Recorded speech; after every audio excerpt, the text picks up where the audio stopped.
Hey everyone, welcome to my art room. In this video, I'm going to show you how to make this picture frame out of salt dough. You can watch my other video to see how to make the salt dough, or you can look it up on the internet. After you've made the dough and kneaded it, break off a small piece, about half of the full recipe, and roll it out with your rolling pin. If you don't have a rolling pin, you could use like a glass bottle or jar. After you have a nice even layer, it should be about 1/4 of an inch thick. You can cut a square shape out of it for the frame. I'm using a butter knife so it doesn't cut me or the table. You can also stamp a shape out, but I'm just freehanding it. Then cut a small square out of the middle. I put a little flour down on the table before I rolled this out, but I still lift it up a little bit to make sure it's not stuck to the table. You could also do this all on a sheet of parchment paper to make sure it doesn't stick, and then when you bake it on top of the parchment paper. So you can see it got a little mashed when I moved it onto the baking sheet. A parchment paper would be helpful for that. I'm putting a little salt under it to keep it from sticking. Again, if you had parchment paper, that would work a little bit better. I've moved the frame onto the baking sheet before I do the decoration so that I don't mess up the decoration when I lift it. I've gotten out my little dish of water as glue, and now I'm going to roll out some coils to make my design. So I'm just rolling the coils in my hand, and then I'll put some water down and then stick the coil on. I'm going to make little flowers on mine, so I'll make 2 flower stems on each side and then roll it out. If your dough seems a little dry, you can also get it just a tiny bit wet. The water acts as glue, and then I just press down the flower stem. I barely need to press, it'll stick pretty well.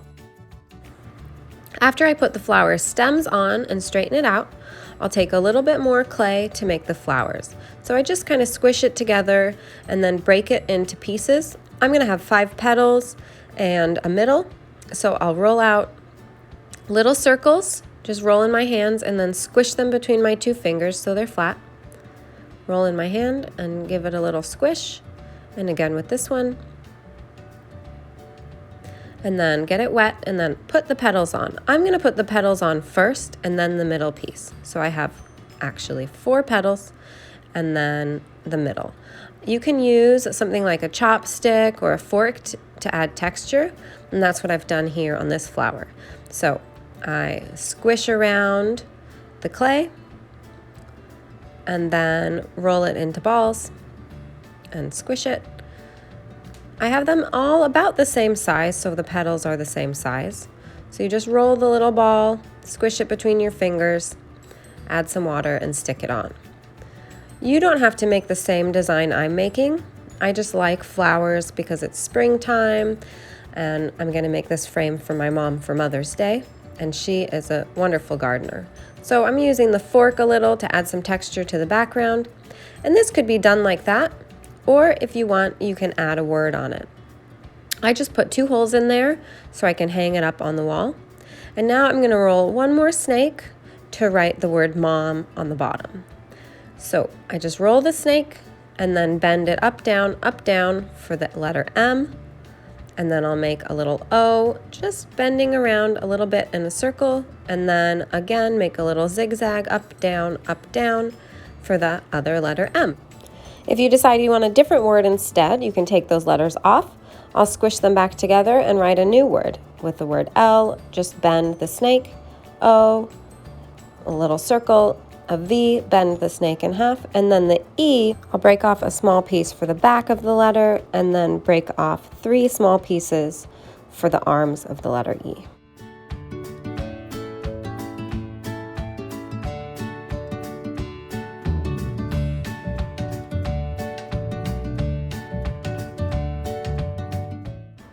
I still have this square piece that I cut out from the middle. You can make a whole nother frame out of this if you cut out the middle again.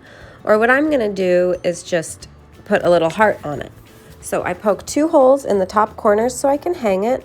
And then I need some more clay, so I'm going to cut this bottom piece off. And after I straighten out the sides, then I'll take this other clay, roll it out into a little snake, and then just bend it into a heart shape. And this will just be a nice ornament to hang up on the wall or even save it for the Christmas tree.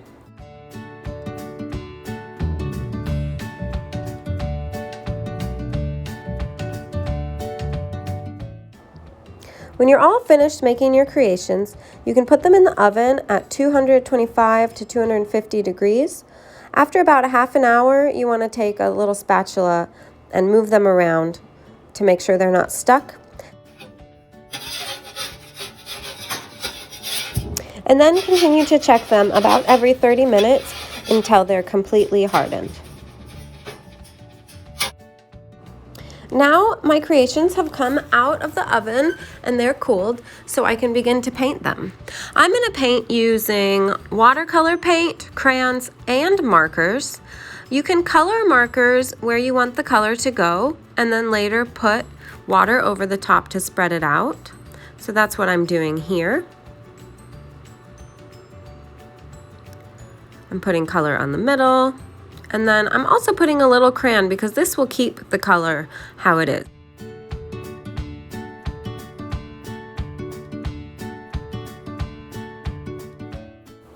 I've got my cup of water out, and now I'm going to turn the red Crayola marker into watercolor by brushing some water on top of it.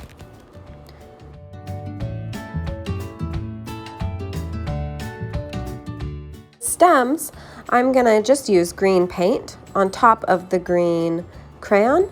This will give a little bit of bright green and a little bit of dark green mixed together. When you color in your frames, you can use any of these materials to paint that you want, whatever you have handy at home. I'm just showing you the different types of materials you can use. If you even have a different type of paint, you can use that. So you see I'm adding crayon on the letters, and then I'm going to use a color on top. So I'm going to add this red color on top. It won't stick to the pink crayon, but you'll still get a little of that red color showing through.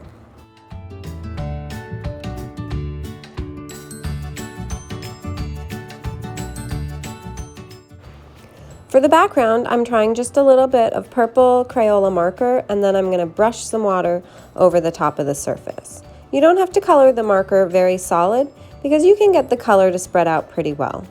I want the color maybe to be a little bit darker in some areas, so some places I might take some of the watercolor paint and add that to it. But again, you can use any of the materials that you have to paint or color in your salt dough creations.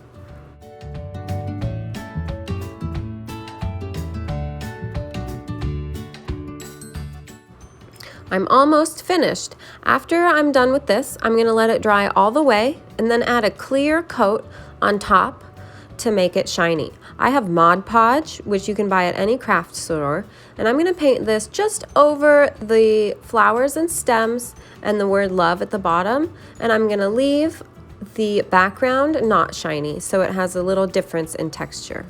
I hope you enjoyed this video, and I really look forward to seeing what you create.